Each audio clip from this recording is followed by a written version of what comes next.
Hi guys, welcome back to my channel, and if you're new here, welcome. I'm Libby and I'm back today with a 10k Q&A. So it's been a little while since I last did a Q&A, so I popped it on my story to ask me some questions, and you guys have asked me loads of really interesting ones. So be sure to follow me on Instagram if you don't already, so you don't miss out on future Q&As. Let's get straight into the video and answer some of your questions. Kind of grouped them together, I think, but I'm just going to go through them roughly. But I'm going to start with YouTube questions, and then we have some about sort of university, living abroad, things like that, and then loads of questions about relationships, so I'll probably group all of them together as well. So let's start with the YouTube questions. So I've got, what's your favourite thing about creating on YouTube? So one of my favourite things about doing YouTube is actually the editing process. I really enjoy editing the vlogs and sort of making them look pretty and like putting all of my memories together of like a week or like a day of things I've been doing, and I think it would be really nice to look back on them as well in a couple of years time. And I've actually been doing it for over a year now, so there's quite a big sort of change in my life since I started doing YouTube, so I think that's one of the main things that I really like about YouTube. So another YouTube related question is, what made you start YouTube? So I started my YouTube in lockdown, so I've been sort of toying with the idea of starting an Instagram, maybe like doing fitness related things or doing a YouTube, and I wasn't really 100% sure what I wanted to do, but I knew I wanted to do something. So I've been toying with the idea of starting a YouTube for a little while, and I watched Ali Abdul's video on how much money he made from starting YouTube, and I feel like that kind of gave me the kick to see it as an investment in my future if I did start a YouTube now. So even though you don't make money at the beginning, if I carried on investing my time into it and growing my YouTube, it would be an investment for the future, and it could possibly mean that I was making a separate stream of income as well, which I thought would be a really good thing. But in the beginning I sort of wanted to start because I wanted something else to be doing. I wanted to create a platform, and I wanted to create helpful content for people, and I wasn't necessarily sure what kind of content I wanted to create to be helpful, whether that would be sort of like fitness content or law or academic content. And I think my niche sort of found me, and I knew that I wanted to create sort of like helpful, meaningful content, and that meant that I've sort of fallen into the sort of study niche, creating sort of law and study content and trying to sort of like add value in that way, and just being really transparent and sharing my journey. Because at each stage of sort of like going into things, like going into law school, going into application process and stuff, I want to create content that I would like to have had access to at the time, to try and make everything seem a bit more transparent and a little bit less scary. So another question is, what is your main aim for YouTube? And I think I've touched on that there, is that I want to create meaningful content and actually sort of like add value. I've been asked a couple about sort of like fashion and beauty and that sort of stuff, so I will quickly cover those ones. So I've been asked what lip colour I use, and at the moment I've got on like a Bare Minerals one and like an old cheap lip liner, because I can't find my lip liner that I usually use.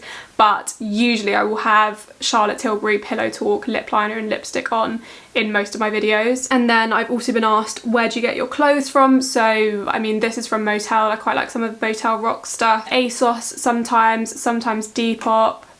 If it's like a vintage t-shirt or like a sweater or something like oversized or something like that, it's usually from Depop. I think they're the sort of main places that I shop from. Obviously on ASOS you can get multiple different brands as well. Where do you get your jewellery from? So a lot of my jewellery is from Etsy. So I've worked with Ana Luisa a few times, so these earrings that I wear a lot from Ana Luisa, and then a lot of the other jewellery that I wear is from Etsy. So like all of the rings that I'm wearing right now are from Etsy, and they're all solid gold. Because I wear them all the time, I didn't want them to tarnish, so they're a little bit more expensive to get solid gold, but the best place that I found to get solid gold rings that I like is on Etsy, from a few different places, but a couple of them are from the same place. I've also been asked a couple of times about my workout routine, my training routine. So I've kind of fallen a little bit off the wagon with my training routine, because if I'm really busy I just struggle to sort of like keep on top of it.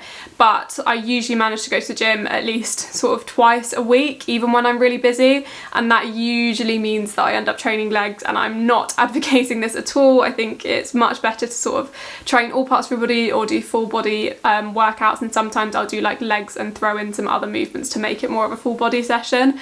But my main sort of goal for maintenance when I'm not training properly all the time is my legs. So I will usually do hamstring, sort of like posterior workout and then like a quads and calves workout, but that's in a pretty loose sense. So I'll usually do hip thrusts for both sessions, and then I'll either do hip thrusts and squats or hip thrusts and sumo deadlifts. And because I'm not training as much, I'll try and focus more on the compound lifts rather than doing more accessories, and sort of get like a really full workout in because I'm not training as much. If I were to be training properly, I would do a 4-day-a-week split. So I do 2 leg days and 1 push day and 1 pull day, which I sometimes do manage to do. And when I'm at uni in a bit more of a routine, hopefully I will get back into that again. And now I've got a bit more time this week, I'm training a lot more as well. I actually went to my first spin class yesterday and I've booked another one for Friday. So yeah, hopefully I'll get into spinning as well because my cardio is not amazing and I just thought a class might be good for that. I've also been asked how tall I am. So I think I'm 5'8.5". I measured myself because there was like a measure thing on the wall where we were, and yeah, I think I'm 5'8.5" or 5'8". Don't know what that is in centimeters. View about sort of like academic life and law and stuff. So I've been asked, do you want to do a master's? So I probably won't do a master's straight away because I'm going to go into the SQE and then I'm going straight into a training contract after that. I've been asked, how long did it take you to adapt to the legal jargon and textbooks? Probably a little while. I think legal textbooks are quite dense, but if you just look up words that you don't understand, you'll sort of get them quicker. I mean, everything just takes a little while to get used to new things, I think, so don't worry if you're struggling a little bit at the beginning. I've been asked, how do you separate your social life from your academic life? I think quite easily. So I take the weekends off now and just don't do any uni work on the weekends. I'll sometimes do like YouTube and other work and things like that on the weekends, but by saying to myself, like setting that boundary of not doing uni work on the weekends, it's really, really nice to have some time for myself or to socialise. I mean, social life to me is very separate from sort of uni work and stuff, so if I go out I'm not really thinking about work. I think it's a really good distraction for me to go out, and I usually sort of don't say no to going out that often. I like to sort of make plans if I want to go. Even if I have a lot of work, I can usually sort of shift stuff around because I think it's really important to socialise and go to social plans. So yeah, I don't think that that's something that I find particularly difficult to separate because I'm sort of not thinking about one when I'm doing the other. I've also been asked, do you see yourself continuing making videos after university? Yes, I think I do. So I really want to continue to document my journey in the SQE and then hopefully into my training contract as well. I've also been asked, what's your favourite module so far? I really liked CNA in first year, so constitutional and administrative law in first year, and I really, really liked land law and equity and trusts this year. I've been asked, what is my favourite thing to do when I need to relax? So I really like reading. I've literally always got a book on the go, and I'm trying to read 50 books this year, which I managed to do last year. And also sort of being goals orientated with my reading kind of takes the enjoyment out of it a tiny bit, but it's also really good to force me to read when otherwise I might mindlessly be scrolling because I actually have those goals to meet. And also going to the gym, I really enjoy. Yeah, I don't really know what else I do to relax. I am quite bad at relaxing, so I've had some more free time this week and I kind of don't know what to do with myself. I find it quite hard to sort of wind down and relax. I've also been asked, did I get my training contract? And yes, I have accepted a training contract offer, which I'm really, really excited about. I'm not sure if I will have put a video up or a post or anything,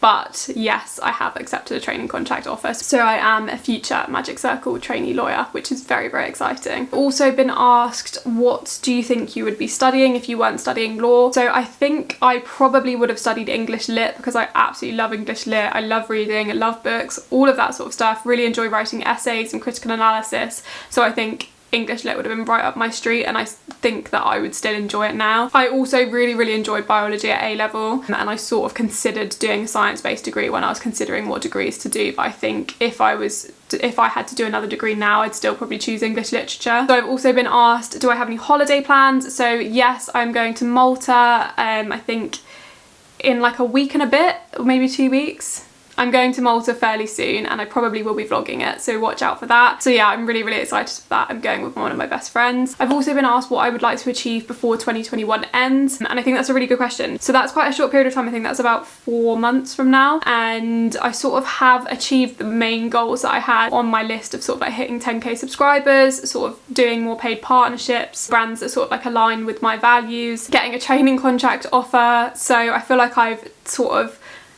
I'm entering into sort of a new stage, and this is a really good time to be sort of setting new goals. But as sort of shorter goals that I would like to achieve before the end of 2021, these are more sort of like internal goals that I've written down in my journal. So I've said that I would like to work on not comparing myself so much to others, and sort of valuing myself and my achievements are the main things I want to work on, I guess, in the next few months. I've also got a question for who my favourite influencers are, and so my favourite people's videos to watch, like how they edit and stuff, would be Nana Florence and Moya. Also love Alia Zeta, I don't know how you say her name, but I think she's really, really cool. Love what she wears, and love how she edits and all of that sort of stuff. I really enjoy watching her vlogs. I always look out for them. And then I also love Sunbeam's Jess, so I've watched hers for years and years. She does like book reviews. It's mainly her book videos that I love, but I also really enjoy watching her vlogs. I think she's really cool as well. But her book reviews are like really, really in-depth and sort of like analytical, and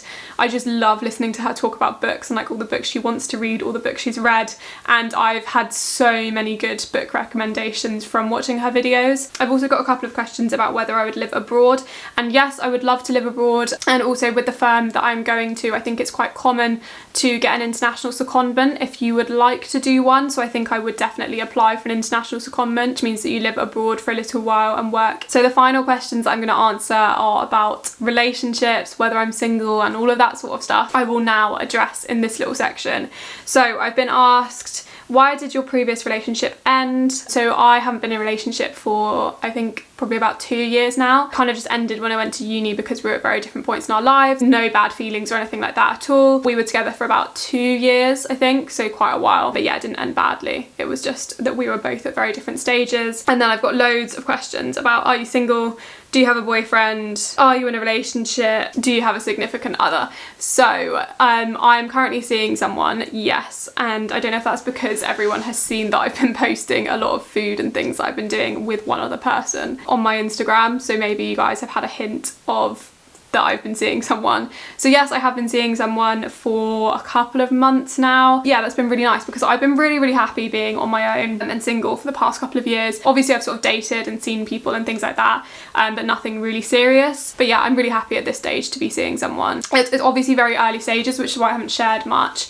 And also I kind of don't like to share my family and friends too much because obviously this is something that I choose to do and it's not something they necessarily chose to do. So that is all of the questions I'm going to answer today. There are a few that I didn't get around to answering, so I'm really sorry if I didn't answer your question, but I will do more of these in the future. I will do Q&As on my stories and stuff soon as well, because I've got a lot more new faces over on my Instagram as well. So make sure you follow me for that for the future. Thank you all so much for 10k subscribers and for all of your support and everything so far. I really hope you've enjoyed the video. Don't forget to like and subscribe if you did, and I will see you in the next video.